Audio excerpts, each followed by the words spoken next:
Hello बच्चों, good morning आप सभी लोगों को। चलिए सवाल कराती हूँ मैं आज मैं क्वेश्चन नंबर 9 कराऊंगी आप लोगों को। तो क्वेश्चन नंबर 9 पढ़ते हैं। The angle of elevation of the top of A building from the foot of the tower. तो यहाँ पे दो चीज़ की बात हो रही है, एक हो रहा है बिल्डिंग और एक हो रहा है टावर। ठीक है, तो वो कह रहा है जब angle of the elevation top of the building from the foot of the tower, मतलब टावर की फुट से जब वो बिल्डिंग को देख रहा है तो वहाँ पे 30 डिग्री एंगल प्रोड्यूस हो रहा है। And the angle of the elevation top of the tower from the foot of the building. तो बिल्डिंग की फुट से जब टावर को टॉप को देख रहा है तो वहाँ पे 60 डिग्री फॉर्म हो रहा है।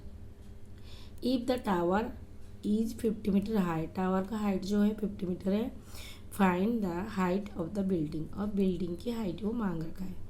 तो ये सारे क्वेश्चन पढ़ के सबसे पहले हम डायग्राम बनाएंगे। बिना डायग्राम में क्वेश्चन सॉल्यूशन करना मुश्किल है, तो उसी डायग्राम को फॉलो करके हम इसका आंसर निकालेंगे। ठीक है, तो चलिए हम डायग्राम बनाते हैं। तो दो बात कर रही, दो चीज़ की बात हो रही है यहाँ पे। कौन सी?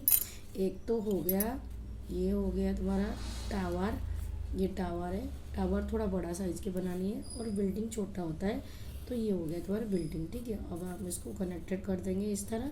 तो ये कितने मीटर का दिया है? टावर दिया है 50 मीटर का। ठीक, अब वो क्या कह रहा है? वो ये कह रहा है कि अगर वो यहाँ से, मतलब ये बिल्डिंग की फुट से अगर टावर के टॉप को देख रहा है, ये वाली चीज़ देखो, यहाँ से वो देख रहा है, तो यहाँ ये कितनी डिग्री बना रहा है? यहाँ ये 60 डिग्री फॉर्म कर रहा है।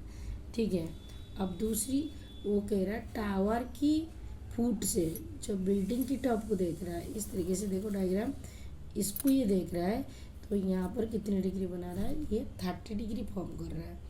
ओके, तो हमारा डायग्राम कंप्लीट हो चुका है। अब क्वेश्चन में क्या मांगा है? ये जो बिल्डिंग है, ये बिल्डिंग की हाइट मांग रखा है, जिसको मैं एच मान लेती हूँ। तो हमें ये वाला चीज़ निकालनी है। ओके बच्चों, आई होप तुम्हें डायग्राम समझ में आ गया।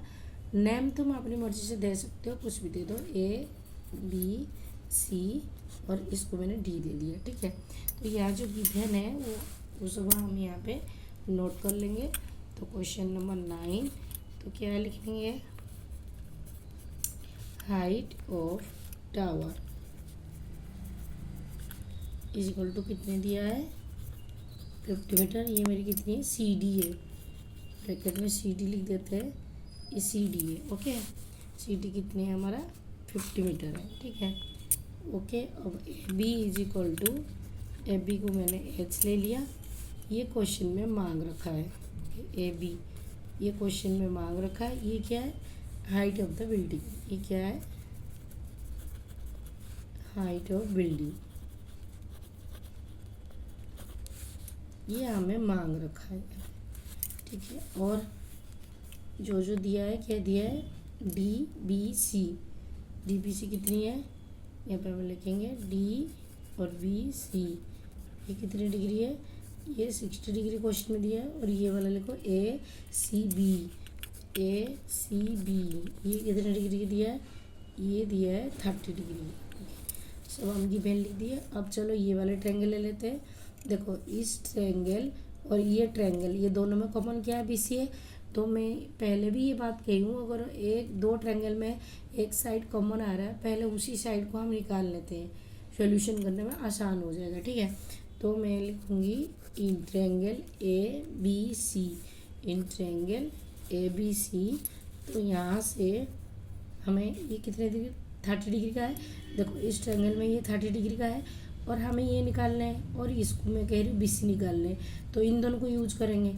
तो ये 30 डिग्री के सामने वाला साइड किया पी है, ये बी है, तो पी और बी का यूज करेंगे तो किस कौन सी साइड लगाएंगे? 10 लगाएंगे, 10 30 डिग्री। तो यहाँ पे लगाएंगे 10 30 degree is equal to A B अपन में बी सी। 10 30 डिग्री की वैल्यू कितनी है? 1 अपन में √3 is equal to A B. A B में एच मान रखा हूँ, और बी सी कुछ दिया नहीं है, तो बी सी रखो। क्रॉस मल्टीप्लिकेशन करेंगे, ये वाला इससे मल्टीप्लाई हो जाएगा, तो B C is equal to, इसको इसमें मल्टीप्लाई कर दो तो कितना आ जाएगा? एच √3। ठीक है, ये मैं इक्वेशन नंबर 1 कर दिया। फिर मैं ये वाले ट्रायंगल ले लूँगी। इस ट्रायंगल का नाम क्या है? B C D. तो हम लिखेंगे in triangle B C D, इसमें ये 60 डिग्री का है, तो ये गिवन दिया, ये दोनों यूज करेंगे, ये दोनों यूज करेंगे तो सी डी अपन में बी सी, ये 10 में ही जाएगा पी बाई बी।